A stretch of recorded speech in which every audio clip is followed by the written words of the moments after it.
Pasok guys, so ngayon nakablog na naman siya pa. Mag-aayos daw siya ng tomato. So, tignan nyo na lang po sa vlog niya. Okay.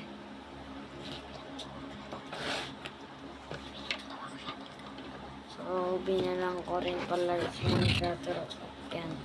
Ito ko sa inyo. Kasi yung isa nagamit na namin. Diba siya?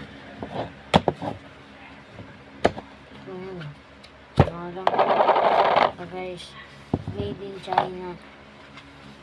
Yan. Kapag nilukot mo siya ng ganyan, babalik pa rin yan. Hindi siya na yan. Yan pa rin. Yan. Yan, bakit mo ganyan guys. So, meron pa dito eh. Bale, 3 pieces yan naman niya. Meron pa dyan. 3 pieces. Kaya sa mga gusto mo, bilhin na kayo. Okay. Kaya si Pao. Isip ko na yan ni Pao yung bag na ito. Ito na yan. Hi guys. Magay ka muna. Dahil nagkasunod siya sa mukha guys. Hindi sa nakakita niyo. Nakita niyo ba guys? Kamaba si Pao. Sige na mag-liquid ka na yan. Lilisin niya ba yung badminton? Ito, nayalit na. Ito yung pre-shot na lang in-order na. Tapos, and drumstick na ikaw dyan pa rin na kay Yamaha yan guys. Partida 35 lang yan. Badminton, papalitan na namin siya ng tape. And ito, nandito yung tape na ito. Kunin ko lang dito. Ito na yung tape niya.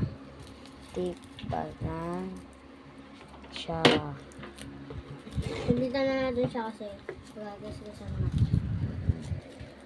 Yung case ka nga pala, original. Hawak mo. Yan, original yan. Ito mga guys. Ready? Ready nyo guys? Yan. Ready pag malo. Bili na kayo. 100 cash na. Ayan na. Linis ka na. Sige na. Saan na maglinis ka na, oh. Patapos na. Kaya na nga pala, sisimulan niya nga pala dito. Ayan na, patapos na guys, dahil mabilis lang talaga yan. Tapos na nga, at yung kabila naman. At piniin na nga pala guys. Nga pala guys, patapos na rin. Tapos na rin pala. Nagramparang pa si Inday.